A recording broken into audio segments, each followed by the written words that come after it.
জানো মা, আহা মিনি, আমাকে বিরক্ত করিস না, আমি এখন কাজ করছি।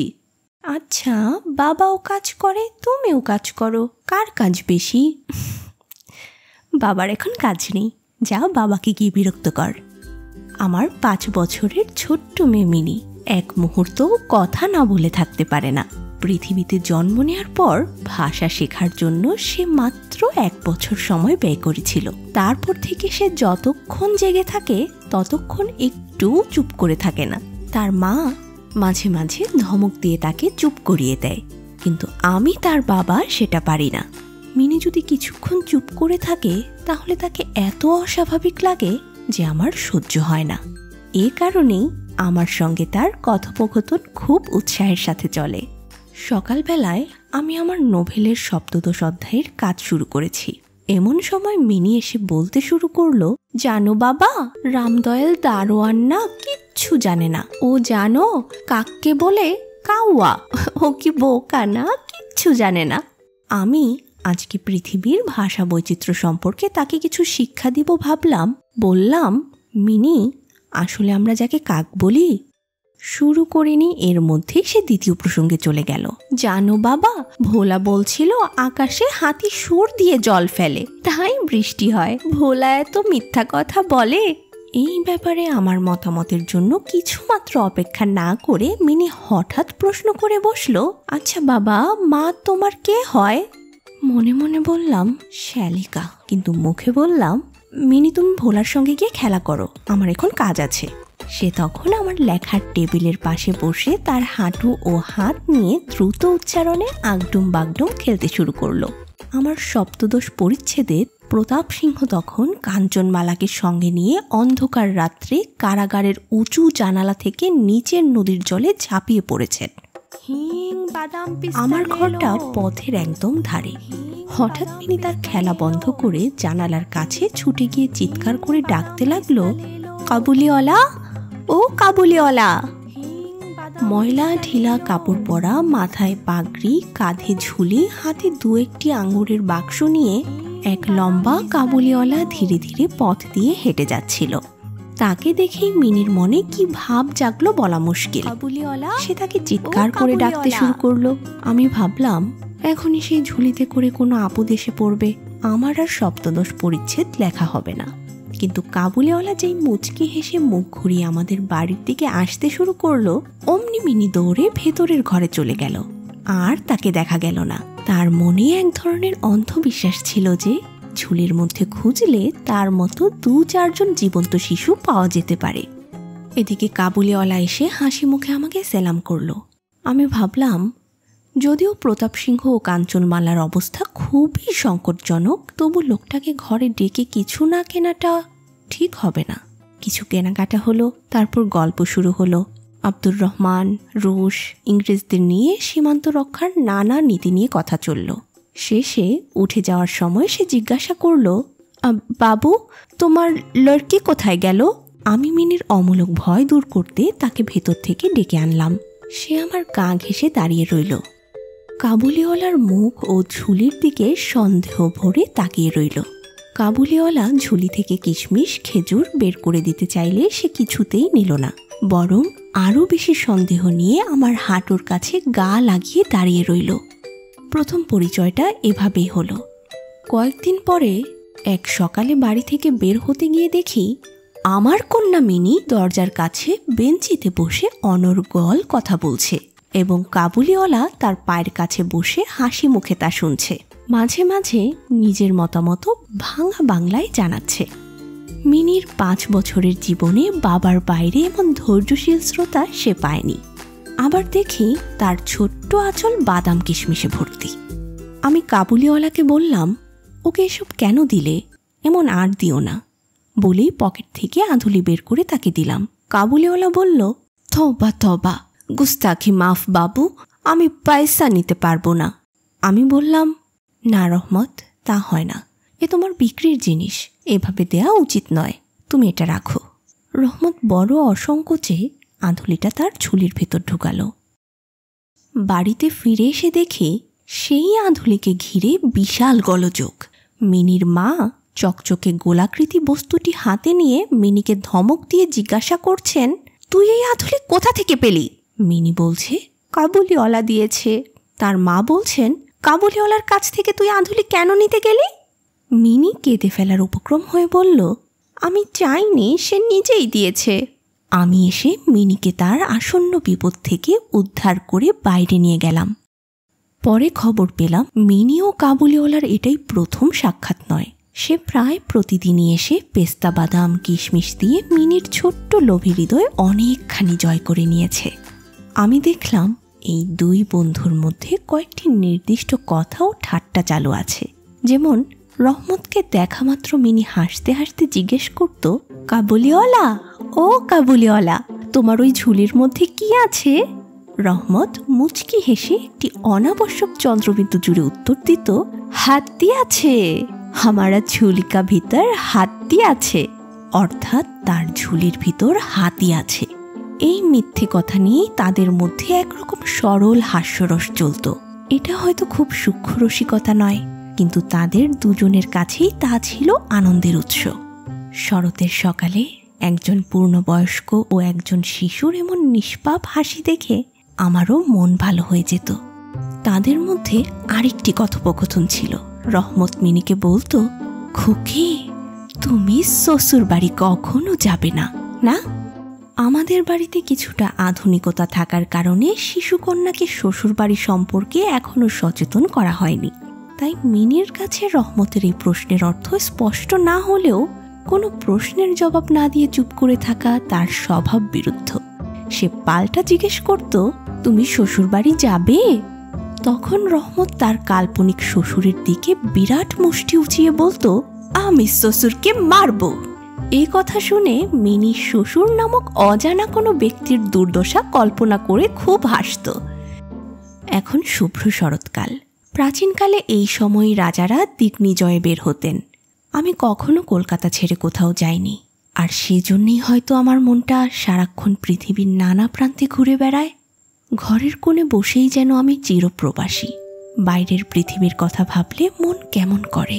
কোনো বিদেশের নাম শুনলেই মনটা ছুটে যেতে চায়। তেমনি কোনো বিদেশি মানুষ দেখলেই আমার কল্পনায় ভেসে ওঠে পাহাড়, নদী, অরণ্যের মাঝে একটি কুটির আর মুক্ত এক জীবনযাত্রার এক উল্লসিত ছবি। তবে বাস্তবে আমি এমন এক জায়গায় বন্দি, যেখানে আমার নিজের ঘরটুকু ছাড়াও বাইরে পা রাখলে মাথায় যেন বজ্রাঘাত হয়। তাই সকালবেলায় ঘরের কোণে বসে এই কাবুলিওয়ালার সঙ্গে গল্প করেই আমার অনেকখানি ভ্রমণের আনন্দ মেটে। সে যখন তার দেশের কথা ভাঙা বাংলায় বলে, তখন আমার চোখের সামনে ভেসে ওঠে দুই ধারে রুক্ষ উঁচু রক্তাভ পাহাড়, মাঝখানে সংকীর্ণ মরুপথ দিয়ে বোঝাই উটের সারি চলছে। কারো হাতে বর্ষা, কারো হাতে সেকেলে চকমকি বন্দুক, পাগড়ি পরা পথিকেরা কেউ উটের পিঠে, কেউ পায়ে হেঁটে, সব মিলে এক রোমাঞ্চকর দৃশ্য। অন্যদিকে মিনির মা অত্যন্ত ভীতপ্রবণ। রাস্তায় সামান্য কোনো শব্দ হলেই তিনি ভাবেন পৃথিবীর সমস্ত মাতাল চোর ডাকাত বুঝিয়ে একসঙ্গে আমাদের বাড়ির দিকেই ধেয়ে আসছে। তার মনে এখনো এই ধারণা পুরোপুরি ঘুচে যায়নি যে এই পৃথিবীটা সর্বত্রই বিপদে ভরা। মাতাল, চোর ডাকাত, সাপ, বাঘ, ম্যালেরিয়া, পোকামাকড় ও গোড়াতে পরিপূর্ণ। রহমত সম্পর্কে তিনি পুরোপুরি নিঃসন্দেহ ছিলেন না। তাকে সতর্কভাবে নজরে রাখার জন্য তিনি আমাকে বারবার অনুরোধ করতেন। আমি যখন এসব কথায় হেসে উড়িয়ে দিতাম, তখন তিনি ধাপে ধাপে আমাকে কিছু প্রশ্ন করতেন। ছেলে চুরি কি কখনো হয় না? কাবুলি কি দাস ব্যবসা নেই? এক বিশাল দেহি কাবুলির পক্ষে একটা ছোট বাচ্চা চুরি করে নিয়ে যাওয়া কি খুবই অসম্ভব ব্যাপার? আমাকে মানতে হলো ব্যাপারটা অসম্ভব নয়, কিন্তু অবিশ্বাস্য। বিশ্বাস করার ক্ষমতা সবার সমান নয়, তাই আমার স্ত্রীর মনে সেই ভয় থেকেই গেল। তবে শুধুই সন্দেহের ভিত্তিতে আমি বিনা দোষে রহমতকে আমাদের বাড়িতে আসা বন্ধ করতে বললাম না। কাবুলিওয়ালা, ও কাবুলিওয়ালা, কালকে আসুনি কেন? এই নাও প্রসাদ খাও। রহমত ঝুলি নামিয়ে বসে হেসে বলে, এ ক্যা খুকি? মিনি কপালে হাত দিয়ে বলে, ও মা, তুমি দেখছি কিচ্ছু জানো না। তোমার ঠাকুর নেই? রহমত মৃদু হেসে মাথা নেড়ে বলে, আছে তো। আল্লাহ? মিনি অবাক হয়ে বলে, তোমার ঠাকুরের নাম আল্লাহ? আমার ঠাকুরের নাম ঠাকুর। রহমত চুপ করে কিছুক্ষণ মেয়েটির মুখের দিকে তাকিয়ে থাকে, তারপর আপন মনে ফিসফিসিয়ে বলে, হে परवरदिगार, हर किसी को हमारी खुकी की तरह मासूम बना दे। এক এক করে রহমত আর মিনির ছোট ছোট পর্ব যেন হাজারো পর্বে রূপ নিল। প্রতিদিন সেই হাসি, সেই ডাক, সেই চুলির গল্প। কখন যে এই নির্ঝঞ্ঝাট বন্ধুত্ব 1 বছরের পূর্ণতা পেল আমরা কেউ টেরই পেলাম না। প্রতি বছর মাঘ মাসের মাঝামাঝি সময়ে রহমত দেশে চলে যায়। এই সময় সে পাওনা টাকা আদায়ের কাজে খুব ব্যস্ত থাকে। বাড়ি বাড়ি ঘুরতে হয়, তবু মিনিকে একবার দেখা দিয়েই যায়। দেখলে মনে হয় যেন ওদের মধ্যে একটা গুপ্ত সমঝোতা চলছে। যেদিন সকালে আসতে পারে না সেদিন সন্ধ্যায় এসে উপস্থিত হয়। অন্ধকার ঘরের কোণে সেই ঢিলে জামা পায়জামা পরা ঝুলিওয়ালা লম্বা লোকটিকে দেখে হঠাৎ মনে আশঙ্কা জাগে। কিন্তু যখন দেখি মিনি কাবুলিওয়ালা, ও কাবুলিওয়ালা বলে ছুটে আসে আর দুজনের মধ্যে সেই পুরনো সরল হাস্য পরিহাস চলতে থাকে, তখন মনটা খুশিতে ভরে ওঠে। একদিন সকালে আমি ছোট ঘরে বসে প্রুফ সংশোধন করছিলাম। বিদায়ের আগে কয়েকদিন ধরে কনকনে শীত পড়েছে, চারপাশে ঠান্ডার হিহিরব। জানালার ফাঁক দিয়ে রোদের আলো এসে টেবিলের নিচে পায়ের উপর পড়ছিল। তার উত্তাপ বেশ সুখকর লাগছিল। সময়টা বোধহয় সকাল 8টা হবে। প্রাতঃভ্রমণ শেষ করে গলাবন্ধ পড়া উষ্ণাবাসে মোরা ভদ্রলোকেরা সবাই ঘরে ফিরছিলেন। এমন সময় রাস্তায় হঠাৎ একটা হইচই শোনা গেল। দেখলাম 2 পাহারাওয়ালা মিলে রহমতকে ধরে নিয়ে আসছে, আর তার পেছনে কৌতূহলী ছেলেদের দল। রহমতের গায়ে রক্তের দাগ এবং এক পাহারাওয়ালার হাতে রক্তাক্ত ছুরি। আমি দরজার বাইরে গিয়ে পাহারাওয়ালাদের থামিয়ে বিস্তারিত জানলাম। আমাদের এক প্রতিবেশী লোক রহমতের কাছে রামপুরি চাদর ধার নিয়েছিল, কিন্তু সে দেনাটা অস্বীকার করে। কথা কাটাকাটির এক পর্যায়ে রহমত তাকে ছুরি মেরে দেয়।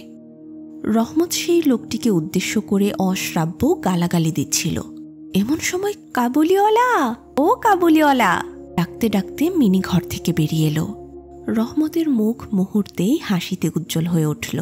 ঝুলি ছিল না, তাই তাদের পুরনো কথোপকথন সম্ভব হলো না। মিনি বলল, তুমি শ্বশুর বাড়ি যাবে? রহমত হেসে বলল, সেখানেই যাচ্ছি খোকি। মিনির উত্তর এবার আর আগের মতো হাস্যকর হলো না। রহমত বলল, আমি শ্বশুরাকে মারতাম, কিন্তু ক্যা করে, আমার হাত বাঁধা আছে। রহমত গুরুতর অপরাধে কয়েক বছরের কারাদণ্ড পেল। তারপর আমরা তাকে প্রায় ভুলেই গিয়েছিলাম। আমাদের দিনগুলো নিত্যকার কাজে কেটে যাচ্ছিল। যে পাহাড়বাসী স্বাধীন ঘুরে বেড়ানো মানুষ কিভাবে যে একঘেয়ে কারাবাসে সময় কাটাচ্ছিল তার কথা আমাদের মনে পড়তো না। আর আমার সেই চঞ্চল মিনির আচরণও যে লজ্জাজনক ছিল। সে পুরনো বন্ধুকে একেবারে ভুলে গেল। প্রথমে সহিসের সাথে বন্ধুত্ব হলো, পরে ক্রমে যত বয়স বাড়তে লাগলো ততই সখার পরিবর্তে একটি একটি করে সখী জুড়তে লাগলো। এমনকি আমার ঘরেও এখন আর সে আসে না। আমি তো তার সঙ্গে এক প্রকার আড়ি করে দিয়েছি। অনেক বছর কেটে গেল। আরেকটি শরৎ এলো, মিনির বিয়ে ঠিক হয়েছে। পুজোর ছুটির মধ্যে বিয়ে। আমার ঘরের আনন্দময়ী কন্যা কৈলাসবাসিনীর সঙ্গে সঙ্গে শ্বশুর বাড়ি চলে যাবে। প্রভাতটা বড়ই সুন্দর। বর্ষার পর শরতের রোদ যেন গলানো সোনার মতো। কলকাতার ঘিঞ্জি অপরিচ্ছন্ন বাড়িগুলির উপরেও সে এক অপূর্ব লাবণ্য ছড়িয়ে দিচ্ছে। ঘরে আজ সানাই বাজছে। সেই সুর যেন আমার বুকে ব্যথার সুর তুলেছে। করুণ ভৈরবীতে আমার মনের বিচ্ছেদ বেদনা যেন প্রকৃতি জুড়ে ছড়িয়ে পড়ছে। সকাল থেকে বাড়িতে ধুমধাম, লোকজন আসা যাওয়া, উঠানে পাল খাটানো, ঝাড় টাঙানো, হইচই লেগেই আছে। আমি ঘরে বসে হিসাব করছিলাম। এমন সময় একটা কণ্ঠস্বরে শুনতে পেলাম, আসসালামু আলাইকুম বাবু। প্রথমে চিনতে পারিনি। তার চুল নেই, ঝুলি নেই, আগের সেই তেজও নেই। তবে তার হাসিটা দেখে চিনে ফেললাম। আমি বললাম, কিরে রহমত, কবে এলি? সে বলল, কাল শামকু জেল সে ছুটা হে বাবু। শুনে মনে কেমন যেন একটা খটকা লাগলো। এমন দিনে ওর উপস্থিতি একরকম অস্বস্তি করেই লাগলো। আমি বললাম, আজ বাড়িতে অনেক কাজ আছে, আমি খুব ব্যস্ত, আজ তুমি যাও। সে তৎক্ষণাৎ চলে যেতে উদ্যত হলো। তারপর দরজার কাছে গিয়ে একটু থেমে বলল, খোকিকে একবার দেখতে পাবো না। তার ধারণা ছিল মিনি এখনো আগের মতোই আছে। আবার কাবুলিওয়ালা, ও কাবুলিওয়ালা বলে ছুটে আসবে। সে সেই পুরনো বন্ধুত্ব স্মরণ করে এক বাক্স আঙুর আর কাগজে মোড়ানো কিশমিশ বাদাম এনেছিল। সম্ভবত স্বদেশী বন্ধুদের থেকে সংগ্রহ করে এনেছে, তার নিজের ঝুলি তো আর ছিল না। আমি বললাম, আজ কারোর সঙ্গে দেখা করা যাবে না। সে একটু ক্ষুণ্ণ হলো, চুপচাপ আমার মুখের দিকে তাকিয়ে বাবু সালাম বলে চলে গেল। আমার মনটা হঠাৎ কেমন কেঁপে উঠল। ভাবলাম ডেকে আনি। এমন সময় দেখি সে আবার নিজেই ফিরে আসছে। সে এসে বলল, বাবু এ আঙ্গুর আর থোড়া কিশমিশ বাদাম খোকির জন্য নিয়ে এসেছিলাম। আমি সেগুলো নিয়ে দাম দিতে উদ্যত হলে সে হঠাৎ আমার হাত চেপে ধরে বলল, बड़ी मेहरबानी बाबू, ये हमको हमेशा याद रहेगा। जैसी आपकी बेटी एमन आमार वतन में हमारा भी एक छोटी बेटी है, बिल्कुल मिनी की तरह। हमें जब जब आपका घर आता हूँ, खोकी को देखता हूँ, उसमें हम अपना बेटी को देखता हूँ। हम अपनी बेटी के लिए पिस्ता बादाम किशमिश নিয়ে আসি बाबू। हमें सौदा करते आसी ना बाबू, हमें सौदा करते आसी ना। बड़ी मेहरबानी आपकी बाबू, पर हमको पैसा नहीं चाहिए, पैसा नहीं चाहिए। এমন বলে সে তার ঢিলা জামার ভিতর থেকে একটি ভাঁজ করা কাগজ বের করল। ধীরে ধীরে খুলে টেবিলের উপর রাখল। দেখলাম তাতে একটি ছোট্ট হাতের ছাপ। না কোনো ফটো, না তেলের ছবি, শুধু একটু ভূষা মেখে হাতে ছাপ দেওয়া। এই স্মৃতিচিহ্নটি সে প্রতি বছর বুকে আগলে রেখে কলকাতায় আসে। সেই কোমল হাতের স্পর্শ যেন তার বিরহে শান্তির সুধা এনে দেয়। দেখে আমার চোখ ছলছল করে উঠল। আমি তখন ভুলে গেলাম সে কাবুলিওয়ালা আর আমি সম্ভ্রান্ত বাঙালি। বুঝলাম সেও পিতা, আমিও পিতা। তার মেয়ের সেই হাতের ছাপ আমারই মিনিকে মনে করিয়ে দিল। আমি মিনিকে ডেকে পাঠালাম। অনেক আপত্তি উঠলেও আমি কর্ণপাত করিনি। রাঙা চেলি পড়া, কপালে চন্দন আঁকা বধূবেশী মিনির লজ্জায় মাথা নিচু করে এলো। তাকে দেখে রহমত প্রথমে থমকে গেল, কিছু বলতে পারছিল না। তাদের সেই পুরনো কথোপকথন আর চলল না। তারপর হেসে বলল, খোকি তুমি শ্বশুর বাড়ি যাবে? মিনি এবার আর উত্তর দিল না, লজ্জায় মুখ ফিরিয়ে দাঁড়িয়ে রইল। মিনির সঙ্গে রহমতের প্রথম দেখা হওয়ার দিনের কথা মনে পড়ে গেল। মনটা ব্যথায় ভরে উঠল। মিনি চলে গেলে রহমত দীর্ঘশ্বাস ফেলে মাটিতে বসে পড়ল। বলতে লাগলো, ইয়া আল্লাহ, गलती हमारी है। इतने साल सलाखों के पीछे बैठा रहा और वक्त हमको पीछे छोड़ के आगे निकल गया। বুঝতে পারল তার মেয়েটিও আজ এমনই বড় হয়ে গেছে। সে কি তাকে চিনবে? তার সাথেও হয়তো আবার নতুন করে ভাব জমাতে হবে। সে বুঝতে পারল এই 8 বছরে অনেক কিছু বদলে গেছে। সেই স্নিগ্ধ সকালে সানাইয়ের সুরে রহমত কলকাতার গলির মধ্যে বসে আফগানিস্তানের মরু পাহাড়ের ছবি দেখতে লাগল। সেখানে তার ছোট্ট মেয়েটি আর ছোট্টটি নেই, অনেক বড় হয়ে গেছে। আমি একখানা নোট নিয়ে তাকে দিলাম। বললাম, রহমত তুমি দেশে ফিরে যাও। তোমাদের বাবা মেয়ের দেখা হলে তোমাদের সুখে আমার মিনির কল্যাণ হবে। এই টাকা দিয়ে উৎসবের কিছু আয়োজন বাদ দিতে হলো। ইলেকট্রিক বাতি জ্বলেনি, গড়ের বাজনাও আসেনি। মেয়েরাও একটু বিরক্ত হলো, কিন্তু আমার আনন্দ আলো উজ্জ্বল হয়ে উঠল। হিং কাবুলিওয়ালা, ও কাবুলিওয়ালা, তোমার ওই ঝুলির মধ্যে কি আছে? হাতি আছে। हमारा झूली का भीतर हाथी আছে। খুকি তুমি শ্বশুর বাড়ি কখনো যাবে না? না জানো বাবা, রামদয়াল দারোয়ান না কিচ্ছু জানে না। ও জানো কাককে বলে কাউয়া। মিনি, আসলে আমরা যাকে কাক বলি জানো বাবা, ভোলা বলছিল আকাশে হাতি সুর দিয়ে জল ফেলে, তাই বৃষ্টি হয়। ভোলা এত মিথ্যা কথা বলে। তুমি শ্বশুর বাড়ি যাবে? আমি শ্বশুরকে মারবো। তবা তবা, গুস্তাখি মাফ বাবু, আমি পয়সা নিতে পারবো না।